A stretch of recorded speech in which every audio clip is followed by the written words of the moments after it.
दिल्ली में आम आदमी पार्टी हार चुकी है। अब वह पार्टी हारी कैसे? वह किसका दिमाग था जिसने दिल्ली में केजरीवाल को फिर से मुख्यमंत्री बनने से रोक दिया? तब जानकार बताते हैं कि इसके पीछे जो दिमाग था वह था अमित शाह का। आम आदमी पार्टी के मुखिया अरविंद केजरीवाल की ईमानदार और स्वच्छ राजनीति के वे हिमायती थे। चुनाव लड़ने की परंपरागत शैली के बजाय वे जनता के मुद्दों को उठाते थे, ऐसी उनकी छवि थी। और प्रधानमंत्री नरेंद्र मोदी की लोकप्रियता के साथ ही केंद्रीय गृह मंत्री अमित शाह के प्रबंधन ने दिल्ली में आम आदमी पार्टी को हरा दिया। और यह जीत भाजपा को पूरे 27 साल बाद नसीब हुई है। भारतीय जनता पार्टी की वापसी में बड़ी भूमिका बताई जा रही है अमित शाह की। एवं आरएसएस की जो मीटिंगें हुई बूथ स्तर पर, उसने भी अहम भूमिका निभाई है। भाजपा की जीत की नींव में आरएसएस भी रही। अन्ना हजारे के आंदोलन के कारण अपनी राजनीति को बढ़ाने वाले केजरीवाल एकदम से राष्ट्रीय पटल पर उभर कर आए थे और अब विपक्षी राजनीति की धुरी बनेंगे। बात अन्ना हजारे से निकली तब फिर बताते हैं कि अन्ना हजारे भी अरविंद केजरीवाल से नाराज थे उनके कामों के चलते। इसका भी खामियाजा अरविंद केजरीवाल को चुकाना पड़ा है। अन्ना हजारे ही वो कारण थे जिनके कारण केजरीवाल का राजनीतिक उत्थान हुआ। और उस समय जो आगे बढ़े थे ना, उसके पीछे की जो कारण थे वे थे, ये बताया जा रहा था कि वे ईमानदार हैं, उनकी स्वच्छ छवि है, भ्रष्टाचार का विरोध करते हैं। ये वो कारण थे जिससे अरविंद केजरीवाल राष्ट्रीय पटल पर एक समय छा गए। बस यही पर वार किया है भारतीय जनता पार्टी ने। उनकी स्वच्छ छवि, भ्रष्टाचार विरोधी आवाज, इन सबको बेपर्दा कर दिया।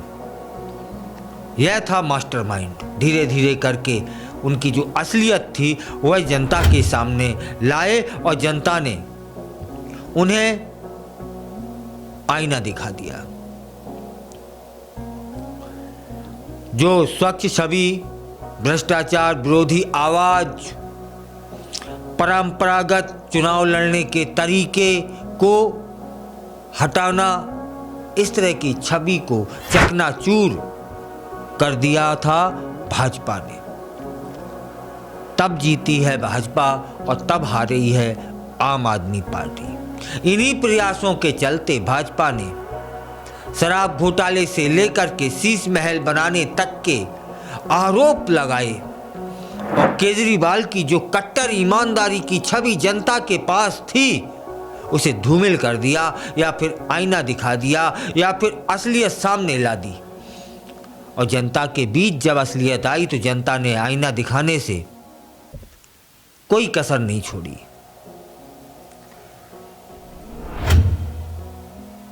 यहाँ यह भी बात बताई जा रही है कि अमित शाह का जो प्रबंधन था वह कुशल था। जबकि प्रधानमंत्री मोदी और भाजपा के अन्य नेता केजरीवाल को दिल्ली का आपदा बताकर प्रचार के जरिए उन पर हमला कर रहे थे लगातार। लेकिन हमला तो बहुत पहले हो चुका था। हमला वह था जब शराब नीति में उन्हें जेल जाना पड़ा। हमला वह था कि उनके भ्रष्टाचारों को उजागर कर दिया। उसका लाभ ज्यादा मिला है। जब भाजपा के अन्य नेता आम आदमी पार्टी को आपदा करार दे रहे थे, वहीं अमित शाह जमीनी स्तर पर प्रबंधन की रणनीति पर आगे बढ़ते जा रहे थे। भाजपा के जो नज़दीकी लोग हैं वही बता रहे हैं कि अमित शाह ने राज्य चुनाव के प्रभारी केंद्रीय मंत्रियों और वरिष्ठ नेताओं को 2-2 विधानसभा सीटें जीतने की जिम्मेदारी दे दी थी और वे प्रत्येक दिन विधानसभा क्षेत्र की रिपोर्ट मंगाते थे, देखते थे। केंद्रीय मंत्री धर्मेंद्र प्रधान को मालवीय नगर समेत 2 विधानसभा क्षेत्रों को जीतने की जिम्मेदारी थी।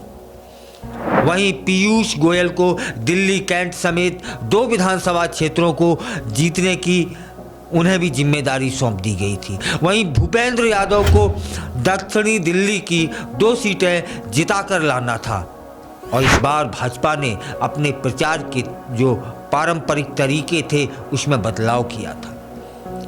भाजपा के ही एक वरिष्ठ नेता बताते हैं कि पार्टी ने चुनिंदा बड़ी बड़ी जनसभाएं करने के बजाय छोटी छोटी सभाओं पर ध्यान दिया और उनके जो नेता थे वे घर घर जाकर मतदाताओं को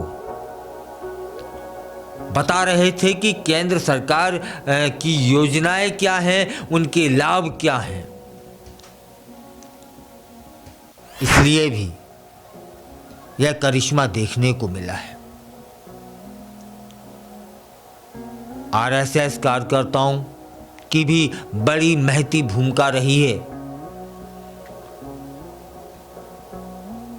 शुरुआती स्थितियां पार्टी के अनुकूल नहीं थी, यह हम सभी जानते हैं। केजरीवाल के खिलाफ मजबूत चेहरे की कमी और मुफ्त योजनाओं का जमीनी असर इसके आड़े आ रहा था और इन सभी को देखते हुए अमित शाह ने रणनीति तैयार की और इसके तहत भाजपा ने अपने संकल्प पत्र में आप सरकार की कल्याणकारी योजनाओं को जारी रखने समेत कई सारे वायदे कर दिए। इसका भी लाभ मिला है भाजपा को, जिसमें पानी फ्री, बिजली फ्री, महिलाओं को 2500 रुपये मासिक देना, 10 लाख रुपए तक का मुफ्त इलाज देना, यह सब शामिल रहा है। साथ ही पार्टी ने किसी स्थानीय चेहरे को आगे बढ़ाने के बजाय सिर्फ मोदी के चेहरे को आगे रखा। भाजपा जानती थी कि पिछले चुनावों में पूर्व आईपीएस अधिकारी किरण बेदी और पूर्व केंद्रीय मंत्री हर्षवर्धन को मुख्यमंत्री पद का उम्मीदवार घोषित करने की कीमत चुकानी पड़ी थी। इस बार ऐसा नहीं किया। इस बार यह भी देखने को आया कि जो स्थानीय मुद्दे थे उसे भाजपा ने प्रमुखता से रखा। राष्ट्रीय मुद्दों पर ध्यान न देकर जमीनी स्तर के मुद्दों जैसे पानी, जल निकासी, कूड़ा प्रबंधन पर ध्यान केंद्रित किया और जनता तक वो बात पहुंच गई। एक नेता बताते हैं कि दिल्ली नगर निगम में आपके सत्ता में होने के कारण भाजपा को इन मुद्दों पर भी लाभ मिला है। वे बताते हैं कि वैसे तो प्रदूषण आम तौर पर चुनावी मुद्दा कभी नहीं होता है, लेकिन भाजपा ने यमुना और दिल्ली के वायु प्रदूषण को मुद्दा बना दिया और जब मुद्दा बना दिया तो उसका लाभ भी भाजपा को मिल गया। बीजेपी ने चुनावों के बीच आए केंद्रीय बजट में मध्य वर्ग को महत्वपूर्ण रियायतें दी, इसका भी लाभ भाजपा को मिला। अल्पसंख्यक समुदाय के वोटों का बंटवारा कर दिया। दिल्ली विधानसभा चुनाव में भाजपा ने अपनी रणनीति में बड़े पैमाने पर बदलाव किए, ध्रुवीकरण की कोशिश नहीं की। इसका असर यह हुआ कि अल्पसंख्यक वोट किसी भी पार्टी या उम्मीदवार के पक्ष में एक तरफा नहीं गए। इसका लाभ भी भाजपा को मिला और भाजपा इतने सारे मुद्दों पर काम कर रही थी। एक साथ इसके पीछे माना जा रहा है कि चाणक्य जिन्हें कहा जाता है अमित शाह, उनका प्रबंधन था, उनकी सोच थी, उनका विचार थे और उनकी रणनीति थी, जिसका लाभ मिला है भाजपा को। और भाजपा ने 27 साल बाद फिर से